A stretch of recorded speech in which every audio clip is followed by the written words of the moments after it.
Madam President, it's been 103 days since emergency unemployment insurance expired and 3 days since the Senate sent a bipartisan agreement to the House which would restore these benefits for 2.7 million Americans.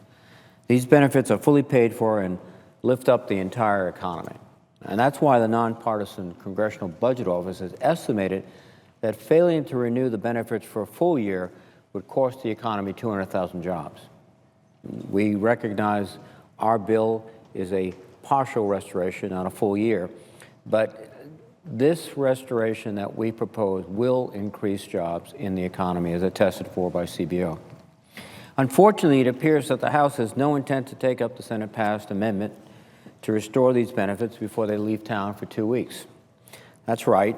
If the House fails to pass what the Senate has passed on a bipartisan vote, and this was a bipartisan, fiscally responsible measure, and particularly in the light of the Speaker talking about job creation, they'll be rejecting a portion of those 200,000 new jobs projected by the Congressional Budget Office, which is headed by their own appointee.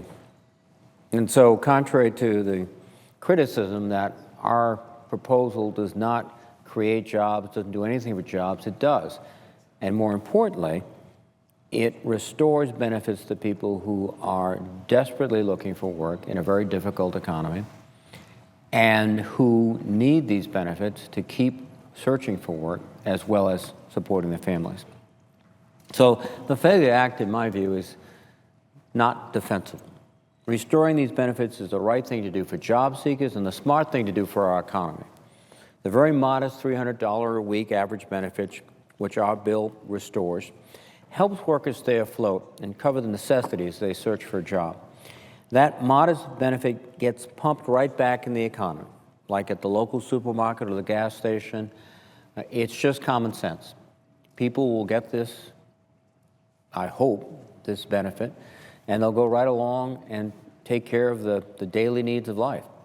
They're not in a position to stash it away, most of them, and they're not in a position to do anything but else try to stay afloat in a very difficult financial circumstances.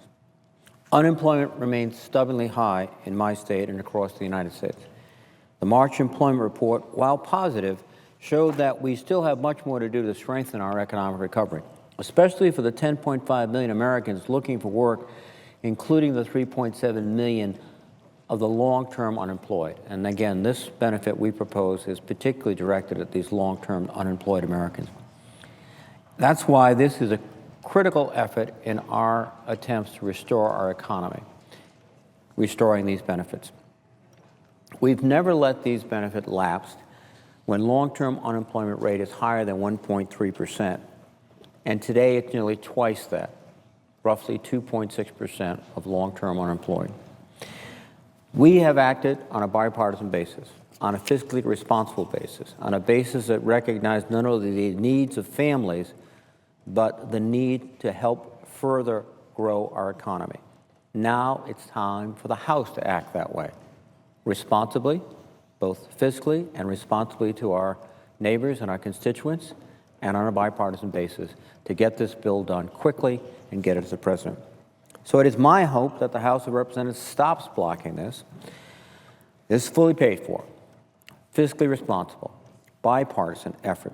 It is what everyone of our constituents says we should be doing more of: responsible, thoughtful, bipartisan legislation. We have done our part in the Senate. Now it is up to the House. And Madam President, I hope they move quickly, this week indeed, to get this relief to millions of Americans. And with that, Madam President, I would yield the floor and note the absence of a quorum.